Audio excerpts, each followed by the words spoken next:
Assalamualaikum warahmatullahi wabarakatuh.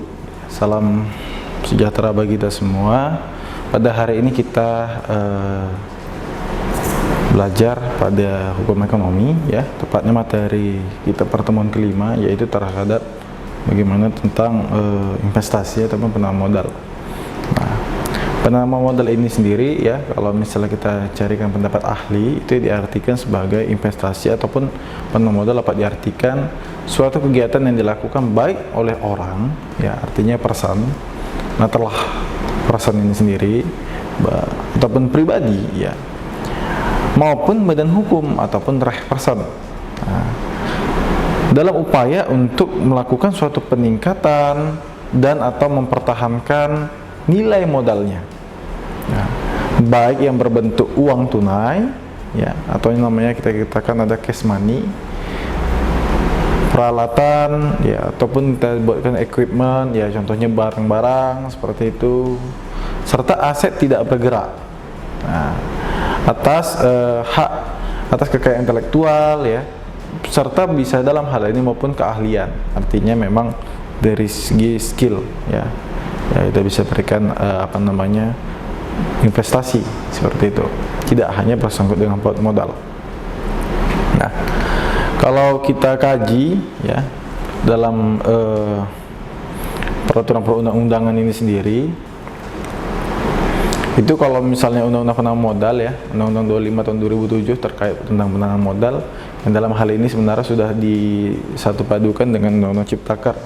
Nah, dalam undang-undang penanaman modal ini sebelumnya juga disebutkan, ya, penanaman modal itu adalah segala bentuk kegiatan penanaman modal, ya, baik oleh penanaman modal dalam negeri maupun penanaman modal asing, ya, untuk melakukan usaha di wilayah negara Republik Indonesia. Nah, jadi dalam hal ini penanaman modal ini ada penanaman modal dalam negeri, ada penanaman modal asing ataupun PMA. Dahulu sebenarnya penanaman modal ini dia undang-undangnya itu terpisah, ya, ada khusus untuk PMDN penanaman modal dalam negeri, ada khusus untuk PMA.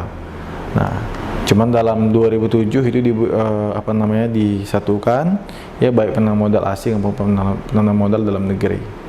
Dari pengertian tersebut kita dapat mengambil unsur, apa unsur terpenting, kan begitu.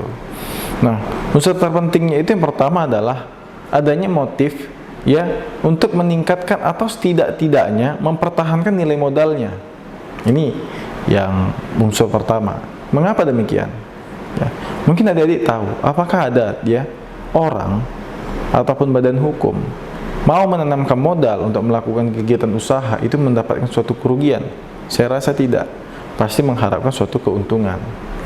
Contoh, si A menanamkan modalnya 100 juta dibuatkan dalam satu usaha. Usaha ini melangsungkan kegiatan sehingga akhirnya memberikan suatu keuntungan, kan begitu. Nah, memang dalam setiap usaha itu tentu ada resiko-resiko seperti itu. Nah, dalam hal ini paling tidak mau dipertahankanlah nilai modalnya dengan bagaimana situasi. Kalau tidak, mending dia tarik modalnya kembali, ya, seperti itu. Nah, ini yang dimaksudkan motif untuk meningkatkan atau tidak-tidaknya mempertahankan nilai modalnya itu sendiri. Nah, unsur yang selanjutnya adalah bahwa modal tadi itu banyak, ya, dari uang tunai, dari keahlian, equipment, peralatan, ya, dan lain sebagainya, itu tidak hanya bersifat tangible. Modal itu kan, kalau tangible itu kan kita kasat mata, ya kan, kasat mata. Tapi mencakup sesuatu yang bersifat tidak kasat mata juga, yang tidak dapat diraba, contohnya ataupun intangible. Contoh kayak seperti misalnya kegiatan pasar modal. Kita tidak melihat suatu ibaratkannya dalam hal ini kasat mata seperti itu. Namun dalam hal ini itu termasuk dalam pengkajian modal itu tadi. Ada sifat tangible ataupun intangible ini sendiri. Nah, jadi kita ambil contoh, kita lihat, ya. Contohlah, ya, PT kita bilang untuk kendaraan, ya, sekarang saudara tinggal pesan, ada yang membeli makanan diantar, kita bayar jasa, ya, kita sebutkan aplikasi Gojek misalnya, atau Gokar, Grab, ada lagi banyak ya yang lain-lain halnya itu ya, seperti itulah saya ambil contoh. Nah, mereka memberikan tawaran peluang ini bisnis, sehingga pada dalam hal ini contohnya Gojek ya, orang-orang terkaya di dunia ya, beberapa ingin menanamkan modalnya di PT tersebut karena dia melihat bagaimana pasar, bagaimana tenaga kerja, apakah punya bermasalah atau tidak kan, bagaimana nanti peluang-peluang yang ditimbulkan seperti itu. Jadi dilihatnya karena peluang itu menaikkan minat ataupun kemauan para investor untuk menanamkan modalnya seperti itu. Jadi kalau misalnya saudara dalam hal ini ya melihat perusahaan ya dia banyak bermasalah dengan tenaga kerjanya, ya laporan tahunannya juga ibaratkannya tidak jelas, ya keuangan pun juga mungkin ada juga utang-utang juga dalam hal ini, otomatis investor bagaimana ingin menanamkan modalnya seperti itu. Nah, jadi pajaknya mungkin terutang atau segala macam. Nah, ini yang menjadi hal-hal yang sangat riskan terhadap investor. Nah, jadi tapi ketika ada perusahaan yang menawarkan dalam hal ini peluang-peluang bisnis ya, serta tingkat resiko dalam usaha tersebut dapat diminimalisir dan melihatkan suatu peluang objek itu yang sangat besar, tentu dalam hal ini meningkatkan keinginan investor untuk menanamkan modal dalam perusahaan tersebut. Itulah dia dalam hal ini pengertian investasi ya. Jadi saya rasa saudara sudah paham ya terkait penanaman modal ini sendiri. Nah, kita next pada pengertian hukum investasi. Nah, hukum investasi ini ya merupakan norma-norma hukum mengenai kemungkinan dapat dilakukannya suatu investasi. Ya, adapun nanti dalam hal ini ada syarat-syarat investasinya, bagaimana perlindungan yang terpenting mengarahkan agar investasi dapat mewujudkan kesejahteraan bagi rakyat. Nah, hukum investasi ini juga ya tentu dalam hal ini dia merupakan sekumpulan kaidah ya, aturan-aturan ataupun asas-asas terhadap doktrin-doktrin hukum yang mengatur kegiatan investasi, baik dilakukan secara langsung maupun investasi tidak langsung. Nah, inilah pengertian dari hukum investasi ini sendiri. Nah, tadi saya sudah menyebutkan ada investasi secara langsung, ada investasi tidak langsung. Nah, investasi secara langsung ataupun direct investment ini ya, di sini dia merupakan investor itu keterlibatan pemilik modal ya secara langsung dalam kegiatan pengelolaan modal. Jadi pengelolaannya bagaimana dalam hal ini nanti juga perkembangan itu saya secara dalam hal sendiri sebagai pemilik ya, artinya ikut melakukan suatu kegiatan penanaman modal itu sendiri. Nah, sedangkan penanaman modal tidak langsung atau indirect investment tadi atau portfolio investment itu merupakan pemegang saham itu tidak memiliki kontrol pada manajemen perusahaan ataupun perseroan. Nah, jadi resikonya ada. Nah, hal ini ditanggung sendiri oleh pemegang saham sehingga pada dasarnya dipastikan tidak mengganggu perusahaan dalam mengendalikan jalannya kegiatan usaha ini sendiri. Nah, dalam hal ini ya, contoh ya, saudara bisa lihat tuh ya, kalau misalnya perusahaan untuk melakukan saham-saham itu ya, kita beli saham, misalnya kita bilang 1 juta. Tiba-tiba waktu tertentu 3 hari kemudian saham kita ibaratkan enak nih, kalau kita jual kita mendapatkan untung 1.400.000 contohnya. Kita mau jual atau tidak, atau mau kita keep, tergantung kita melihat fluktuasinya seperti itu kan, naik turunnya. Nah, itu kalau misalnya saudara mau jual, saudara dapat untung 400.000. Nah, itu contoh-contohnya terkait bagaimana indirect investment ini sendiri. Artinya tidak langsung, saudara nggak tahu nih kegiatan usahanya ini apa sebenarnya, tidak tahu kita. Jadi, tapi umumnya itu ya tidak dilindungi oleh hukum kebiasaan internasional yang berlaku ataupun dalam hal ini kita sebutkan international customary law. Nah, jadi artinya penanam tidak langsung ini kita sebagai investor hanya mengambil keuntungan saja kan begitu. Jadi itulah kalau misalnya antara direct investment serta portfolio investment. Jadi kalau misalnya kita ambil kesimpulan ya, direct investment ini artinya investasi ataupun investor secara langsung, di mana investor itu hadir secara fisiknya, ya memang secara fisiknya ada, ya ke tempat tujuan investasi atau kegiatan penanaman modal itu sendiri dengan membawa seluruh sumber daya ya yang dipergunakan untuk menjalankan usaha dan turut mengendalikan kegiatan investasi yang bersangkutan.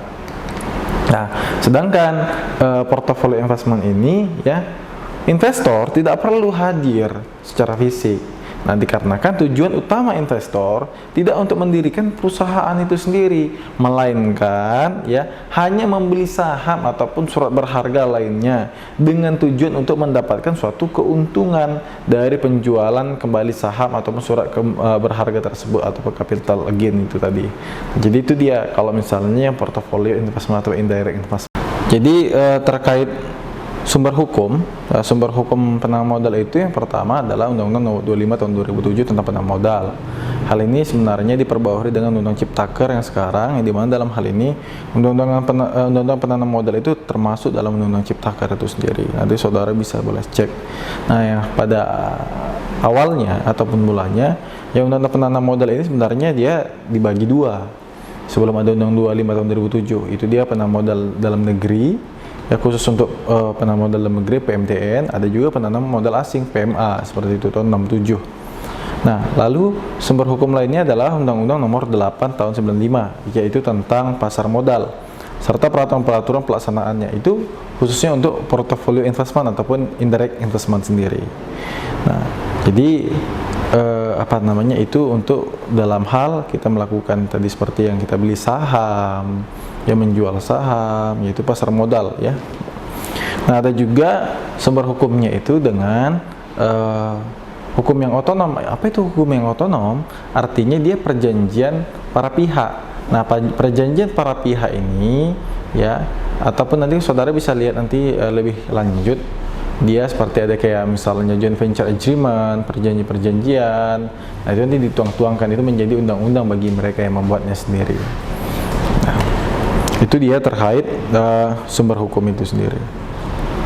Nah, lalu apa sih sebenarnya manfaat ya dari penanaman modal ini sendiri? Tentunya ada. Nah, manfaat yang kalau misalnya kita kaji, dia manfaat terhadap investor. Tentu yang pertama itu dia ada manfaat yang utamanya adalah kegiatan investasi bagi investor itu merupakan ya untuk menghasilkan suatu keuntungan dari kegiatan investasi ataupun penanaman modal ataupun yang ditanamkan tadi yang dilakukan oleh investor seperti itu. Jadi hakikatnya yang utama adalah mendapatkan suatu keuntungan dengan modal yang ditanamkan ya. Nah, keuntungan dalam hal ini ya ada juga ya, kalau misalnya contoh ya, saya lah pada sebagai tenan ataupun investor mau melakukan penanaman modal, tentu dalam hal ini ada faktor-faktor yang mendukungnya. Apa faktor-faktor mendukung? Mungkin dalam hal ini saya memanfaatkan upah buruh yang murah seperti itu kan, karena mungkin dalam hal ini di daerah ataupun negara asal saya contohnya misalnya gitu kan, di luar negeri atau segala macam ya, itu upah buruhnya itu sangat mahal ataupun ibaratkan di atas rata-rata yang tidak bisa terjangkau. Namun dalam hal ini di dalam wilayah juga menentukan ya upah minimum seperti itu kan. Nah, ini juga menjadi suatu keuntungan yang diharapkan oleh investor itu sendiri. Kedua, yang dimau oleh investor itu sendiri, ya, keuntungan apa? Memanfaatkan kedekatan dengan sumber bahan mentahnya. Contoh ya, dalam hal ini saya membuatkan perusahaan ibaratkannya pengelolaan pengelolaan sawit ya, menjadi CPO misalnya seperti itu. Tentu dalam hal ini ya bahan mentahnya di mana, ataupun ya pasti di sekitaran yang akan kaya sebenarnya itu buah-buah kelapa sawit itu sendiri, agar tidak mengakibatkan jauh seperti itu. Dan dalam hal ini bahan mentah itu yang diolah menjadi CPO yang akan nanti diekspor lagi ataupun dalam hal ini dikelola lagi, ya perlu ibaratkannya pelabuhan yang dekat contohnya seperti itu. Nah, jadi ini pun menjadi suatu keuntungan yang diharapkan. Nah, yang ketiga adalah menemukan pasar baru ya bagi pemasaran produk. Nah, ini tentu dalam hal ini setiap investor melihat dia tempat-tempatnya itu memang strategis seperti itu, hingga mengakibatkan banyaknya nanti permintaan barang dengan ibaratkannya kita membuat suatu produk. Nah, keempat adalah keuntungan dari royalti ahli teknologi. Nah, manfaat ya bagi investor yang lainnya adalah contohnya itu penjualan bahan baku dan suku cadang ya. Yang kelima adalah memanfaatkan insentif investasi. Jadi dalam hal ini ya pemerintah di Indonesia ada memberikan kemudahan terhadap investor yang ingin menanamkan modal. Contoh terkait ibaratkan pengurangan pajak. Nah, ini termasuk dalam hal ini insentif investasi itu sendiri. Nah, yang keenam adalah menghindari negatif investasi di negara asal. Nah, contoh ini di negara asal saya dalam hal ini mungkin saya membuatkan produk itu dilarang di negara asal, tapi di negara luar mungkin diperbolehkan. Contoh ibaratkan kayak membuatkan senjata api, contohnya seperti itu. Nah, mungkin di negara lain ibaratkannya diperbolehkan, makanya mungkin saya sebagai investor akan menanamkan modal di negara yang memperbolehkannya seperti itu. Yang ketujuh adalah memanfaatkan status khusus negara tujuan investasi ya dalam perdagangan internasional. Nah, jadi itulah terhadap bagaimana keuntungan dari ataupun manfaat dari investor sendiri. Nah, sedangkan manfaat bagi negara tujuan ya investasi itu yang pertama jelas dalam hal ini mendapatkan devisa melalui modal yang dibawa investor ya dan pembayaran pajak. Jadi tentu kan misalnya ada investor-investor masuk ke negara melakukan penanaman modal seperti kegiatan usaha, artinya dari ekspor impor yang dilakukan baik produk bahan mentah yang diolah dan dikeluarkan lagi itu menjadi pendapatan kepada negara ini sendiri. Nah, yang kedua adalah penyerapan tenaga kerja sehingga mengurangi tingkat pengangguran ya.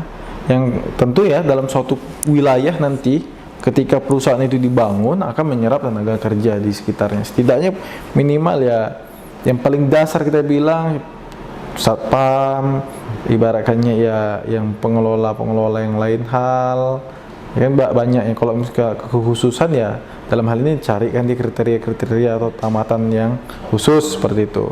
Nah, ketiga, mengembangkan industri substitusi impor untuk menghemat devisa.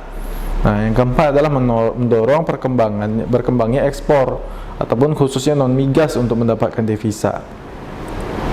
Berikutnya adalah mendapatkan devisa melalui modal yang dibawa investor. Ya, jelas ya. Artinya devisa ya yang kita dapatkan.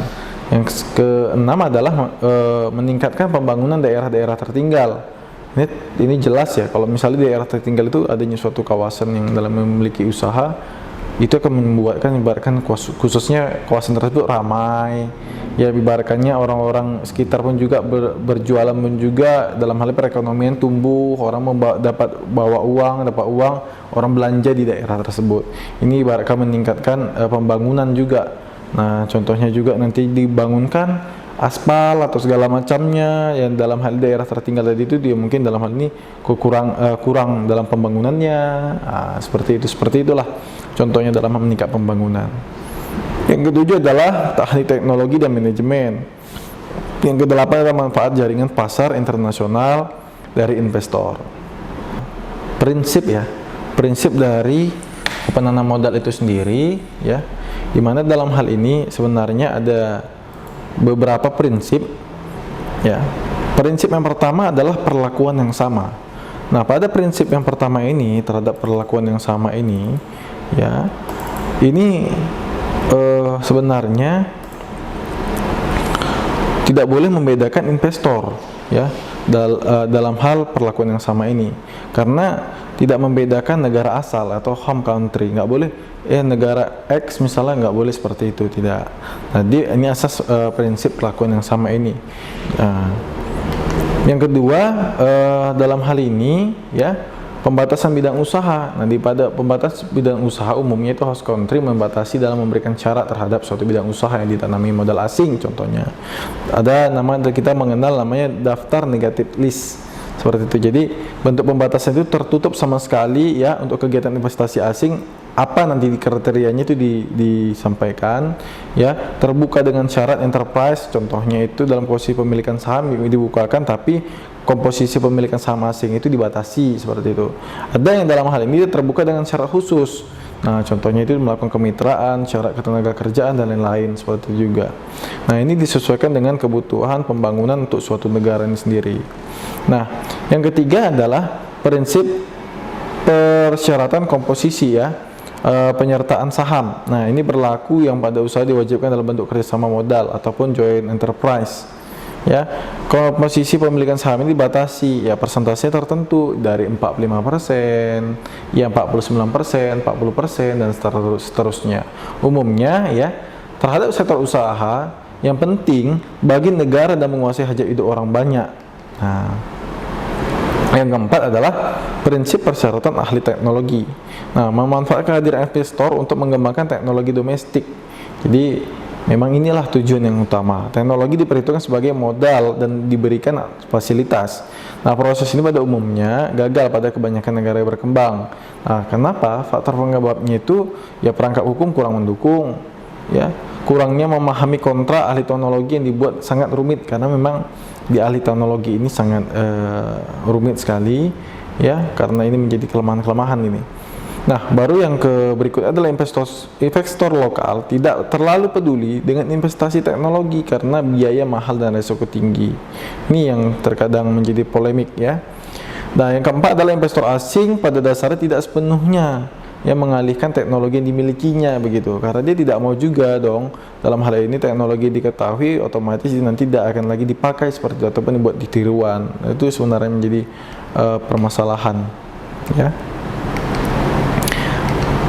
Nah, pengutamaan tenaga kerja domestik ya, ini prinsipnya. Jadi adapun nanti pekerjaan-pekerjaan atau segala macam yang diutamakan adalah tenaga kerja domestik, ini harus ya. Baru prinsip keenam itu adalah divestasi. Nah, divestasi ini banyak negara yang mengatur secara tegas waktu pengalihan saham asing kepada mitra domestik. Nah, ditentukan waktu pengalihannya, besar saham yang dialihkan, misalnya 15 tahun itu setelah produksi komersial sebesar 30% dan seterusnya.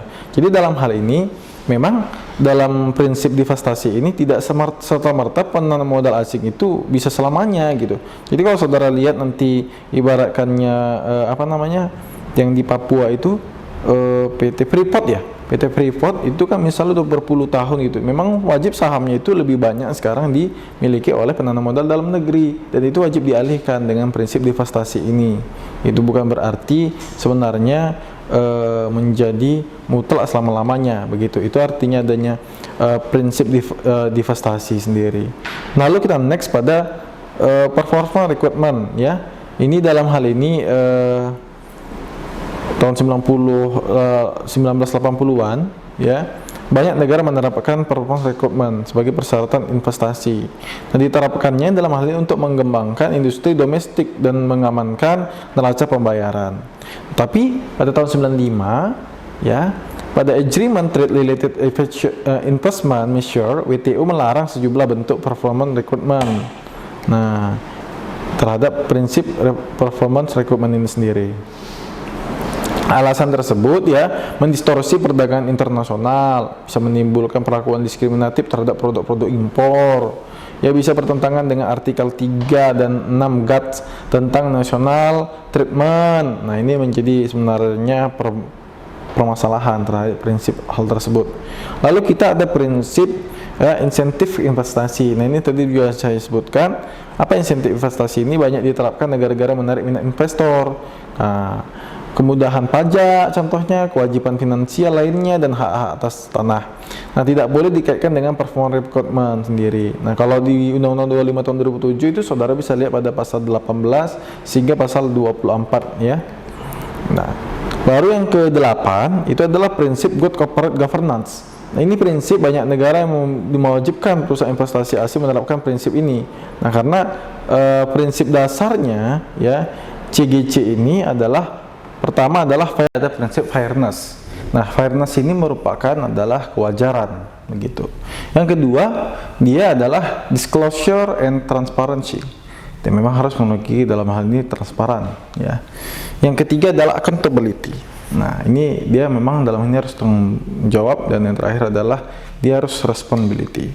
Nah, jadi prinsip corporate governance ini wajib diterapkan pada perusahaan-perusahaan. Nah, adapun dalam hal ini prinsip yang ke-9 itu adalah nasionalisasi dan kompensasi. Nah, di nasionalisasi dan kompensasi ini adalah sebenarnya prinsip yang paling ditakuti oleh investor. Mengapa demikian?